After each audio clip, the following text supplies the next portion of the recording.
The person closest to you in your life is lying to you right now. Not about something small. Not just about what they had for lunch or why they were late. About who they are. About how they feel. About what they actually think of you. And before you feel betrayed, you are doing the exact same thing to them. Psychologists have studied human behavior for over a century. And one of their most consistent findings, one of the most replicated results in all of social science is this. Humans lie. Constantly. Automatically. And most of the time completely without realizing it. We're not talking about criminals. We're not talking about narcissists or sociopaths. We're talking about you, your friends, your parents, your partner, your colleagues, people who consider themselves honest, people who would be genuinely offended if you called them a liar. One study found that in a single 10-minute conversation, a normal, casual conversation, 60% of people told at least 2 or 3 lies. They weren't trying to deceive. They weren't planning it. It just happened. So here's the question that should be keeping you up at night. If lying is this automatic, this invisible, then how much of your life is actually real? How much of what you tell the people you love is the truth? How much of what you believe about yourself is the truth? By the end of this video, you will never think about honesty the same way again. Here's the first thing you need to know, and honestly, this might be the most shocking part of this whole video. Lying is not a personality problem. Your brain is literally built to do it. Scientists scanned human brains while people were lying, and what they found was wild.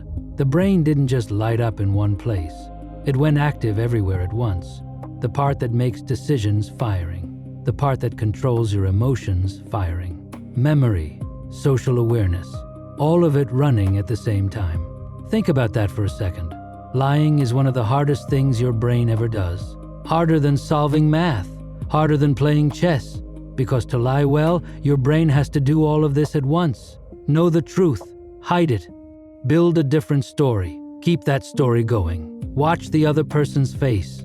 And adjust in real time based on whether they believe you. That is not simple. That is incredibly advanced. And your brain does it automatically, without effort, thousands of times a year. The question is, why did we even develop this ability? To answer that, we need to go back, way back, about 200,000 years. Early humans lived in small tribes, tight groups. Life was dangerous. Resources were limited. And status, your position in the group, could mean the difference between eating and starving. In that world, controlling information was power. Hiding your weaknesses, appearing stronger than you were, building trust with the right people, even if that meant bending the truth. That wasn't evil. That was survival.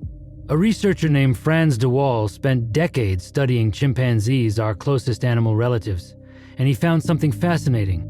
Chimps lie. They hide food from each other. They fake injuries to get sympathy. They mislead rivals on purpose. But here's what makes humans completely different from every other species. We don't just lie to others. We lie to ourselves. And that is where things get really dark. It sounds like something only weak people do, but the truth is, it's something every human brain does, including yours. When reality feels too painful, too scary, or too hard to face, your brain quietly rewrites it. No warning, no permission, it just adjusts the story. Psychologists call this motivated reasoning. It's the way we unconsciously build a picture of ourselves and our lives that feels okay, even when the reality is very different. And here is the part that should genuinely disturb you. The smarter you are, the better you are at this. More intelligent people don't lie to themselves less. They build smarter, more convincing justifications for why they're right, why they're the victim, why they don't need to change. Your intelligence, the thing you're most proud of, is also what makes you the most dangerous liar in the room, especially when the person you're lying to is yourself. Not all lies are the same. Psychologists have mapped out exactly how humans deceive, and they found very clear patterns.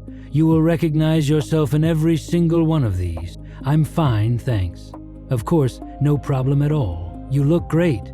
These are the lies that hold civilization together. We don't tell them to hurt people.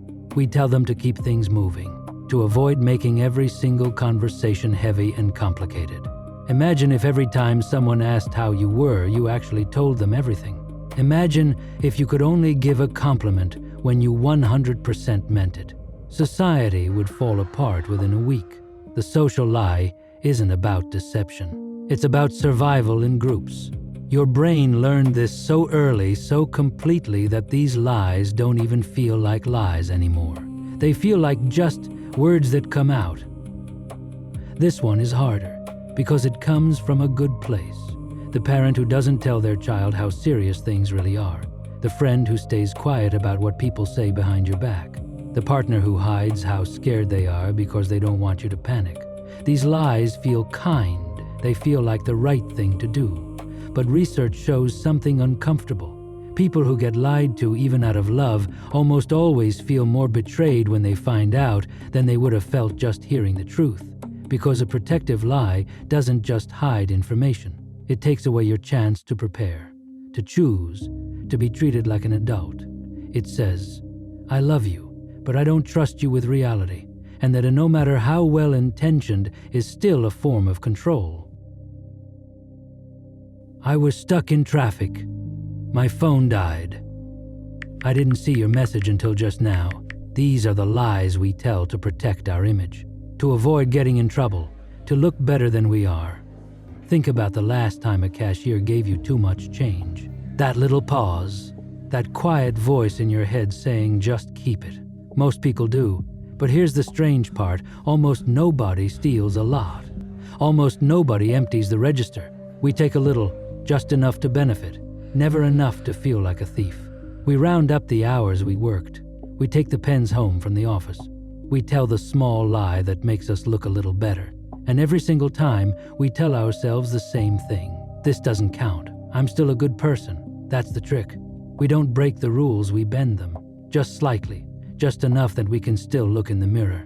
We don't see ourselves as liars. We see ourselves as people who bend the truth only when it's necessary, and we tell ourselves everyone does it.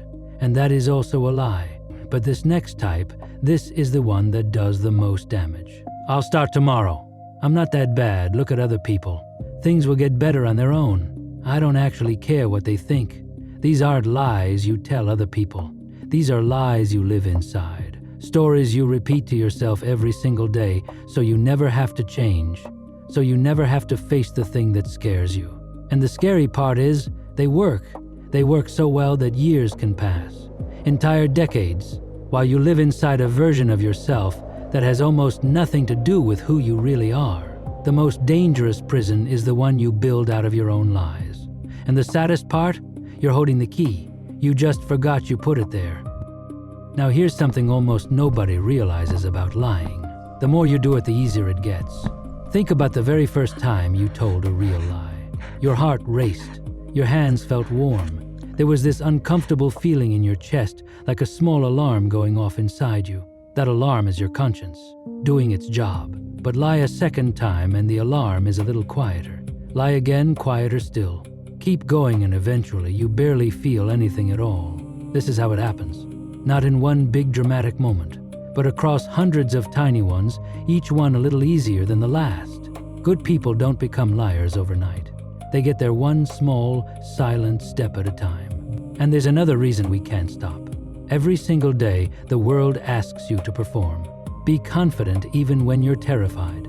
Be grateful even when you're exhausted. Be okay even when you're falling apart inside. Think about it. Life is a stage, and every day you walk out and play your part. A little of that is normal. Some masks we all need. But after years of it, something breaks. After years of saying you're fine when you're not. Of faking confidence you don't feel. Of hiding the parts of yourself you're scared no one will accept. Eventually you forget what was even real. You lose the way back to yourself, and you end up with a life that looks perfect from the outside and feels completely empty on the inside. That is one of the loneliest places a human being can ever be. Because here's the truth about lying that nobody warns you about. Every lie, even a tiny one, creates distance. Not because the other person finds out. They might never find out, but because you know. When you lie to someone, even to protect them, you place a fake version of yourself between you and them, and slowly the real connection fades. You're not close to them anymore. You're just watching how they react to the mask you're wearing. And here's the cruelest part. You can never feel truly loved by someone who only knows your lies. Because deep down, you know the truth. They're not loving you. They're loving the version you built for them.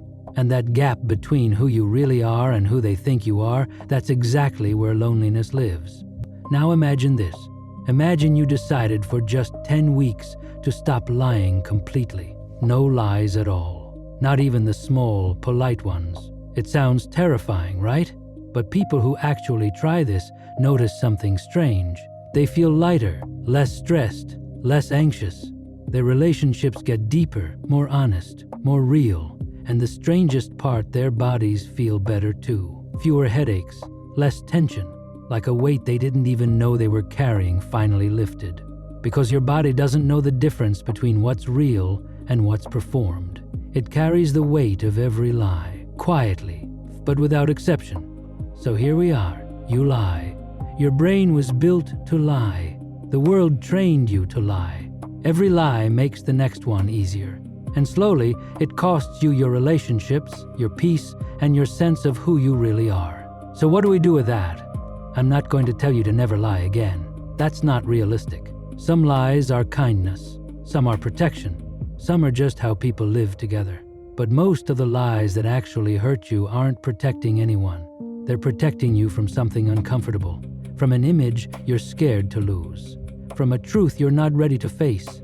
And those lies, the ones born out of fear, those are the ones worth being honest about. Not to punish yourself, not to feel guilty about every word you've ever said, but to ask yourself one real question. What am I protecting myself from right now with the story I'm living inside? What would change if I stopped? What would I have to face? Who would I have to become? I know those questions are uncomfortable, but discomfort isn't a sign you're going the wrong way. Sometimes it means you're finally getting close to something real. And in a world where almost everyone is performing, choosing to be real might be the most powerful thing you can do. Humans lie because we're human, because we're afraid, because we grew up in a world that rewards the performance over the truth, because our minds are incredibly good at protecting us from things we're not ready to face. But you are not just your habits. You are not just your instincts. Right now, you have the ability to start asking more honest questions about yourself, about the stories you live inside, about what's real and what's just a mask. That's what this channel is about. Uncoding the things we do without thinking, understanding what's really happening beneath the surface. If this video made you think, share it with someone who needs to hear it. You already know who that is. I'll see you in the next one.